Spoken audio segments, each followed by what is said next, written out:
जय श्री कृष्ण गुरुजी। गुरुजी, मैं आपसे आपके अनुरोध के अनुसार मैं अपनी साधना के अनुभव आपसे शेयर करना चाहता हूँ। तो गुरुजी, सबसे पहले बताना चाहता हूँ कि मैंने दीक्षा आपसे लगभग 2017 में सॉरी 18 में मार्च में ली थी।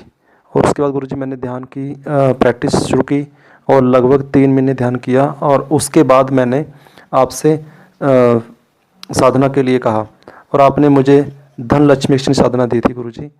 और मैं उसी के विषय में आज अपने अनुभव बताना चाहता हूँ। तो गुरुजी, सबसे पहले बताना चाहता हूँ कि इस साधना में, जैसे कि आपने मुझे शुरू में से कहा कि पहले मैंने एक मंथ शिव जी के मंदिर में जाके कुबेर जी का और श्री ओम नमः शिवाय का जब शुरू किया, लगभग 1 महीना। और गुरुजी, उसके बाद आपने मुझे दीक्षा दी इस साधना को करने के लिए। फिर मैंने इसको 4 चरणों में किया गुरुजी, जैसे कि आपने मुझे बताया। तो सबसे पहले गुरुजी मैंने जो 3 चरण थे, जैसे कि वीराने में जंगल में मैंने की। फिर मैंने शिव जी के मंदिर में दूसरा चरण किया। और तीसरा चरण मैंने घर में गुरुजी 31 दिन के लिए साधना शुरू की संकल्प लेने के बाद। तो गुरुजी, उसी विषय में आज अपने अनुभव बताने जा रहा हूँ। और जो उसमें कमियां रही वो सारी गुरुजी आप मुझे, मैं उम्मीद करूँगा कि गुरुजी आप मुझे वो साधना में जो भी कमियां रही वो मुझे बताने की कृपा करोगे। तो सबसे पहले गुरुजी बताना चाहता हूँ कि जब वो चौथे चरण में जब मैंने साधना शुरू की तो मुझे कोई ज़्यादा अनुभव नहीं हुआ। लेकिन मेरी जो घरवाली है, मिसेज है, उसको साक्षात दर्शन हुए लगभग 15 दिन के बाद कि मेरी मिसेज को छत के ऊपर बैठी हुई कोई औरत जिसने लाल कपड़े पहने हुए थे और उसके पूरे शरीर से पीला प्रकाश निकल रहा था। और उसने सोने के आभूषण पहने हुए थे, पूरी तरह से उसकी आंखें नहीं खुल पा रही थी, इतना प्रकाश उसकी तरफ से आ रहा था। और उसके पास एक काला सा, मतलब काले से रंग का आदमी बैठा हुआ था, जो कि बिल्कुल भयंकर, देखने में भयंकर लग रहा था और मोटा अपने सिर पे था, जैसे कुछ पहना हुआ था। तो ये दर्शन साक्षात मेरी घरवाली को, धर्मपत्नी को हुए। और मैंने आपको उसके बारे में बताया तो आपने गुरुजी कहा कि वो साक्षात माँ लक्ष्मी जी थी। तो उसके बाद गुरुजी मैं इसको करता रहा, मैंने और चाव से किया और दिल से लगा के इसको किया, साधना को किया। तो गुरुजी, मुझे कोई ज़्यादा अनुभव नहीं हुए। सिर्फ मुझे एक अनुभव हुआ कि जैसे मैं साधना करता था गुरुजी, तो जैसे कमरे को लॉक करके जाता था मैं स्कूल में, मैं शिक्षक हूँ एक। और उसके बाद जैसे मैं घर आके मैंने देखा कि उस ऊपर अलमीरा में रखी हुई एक श्री कृष्ण जी और राधा जी की फ़ोटो जो कांच के फ्रेम में लगी हुई थी, वो नीचे गिरी हुई थी। लेकिन कांच बिल्कुल ठीक था, टूटा नहीं था।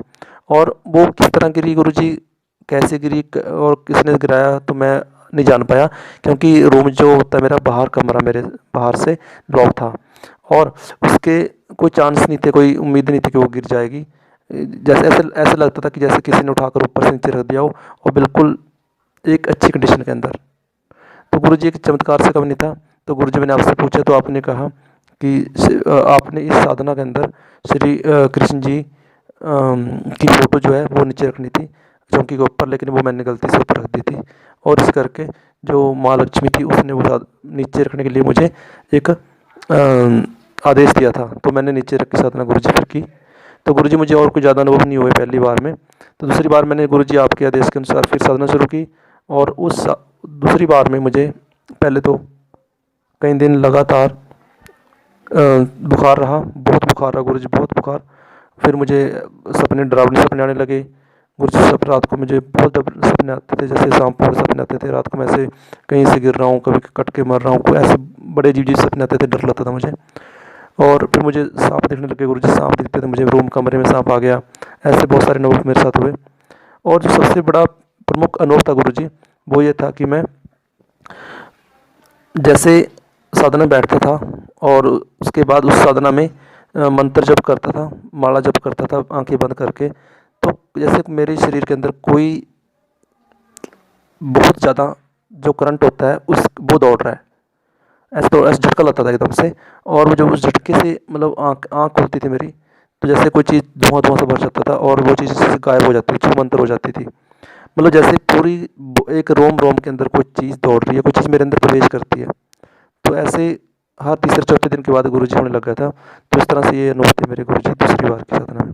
तो गुरुजी मेरा सवाल यहाँ पे यही है कि मुझे प्रत्यक्षीकरण नहीं हुआ इस साधना में, जो साधना मैंने धनलक्ष्मी मिक्सिंग साधना मैंने की थी गुरुजी, इस साधना में मतलब क्या कारण हो सकता है कि वो साधना सफल नहीं हुई, या वो सफल हो गई है या सफल नहीं हुई है।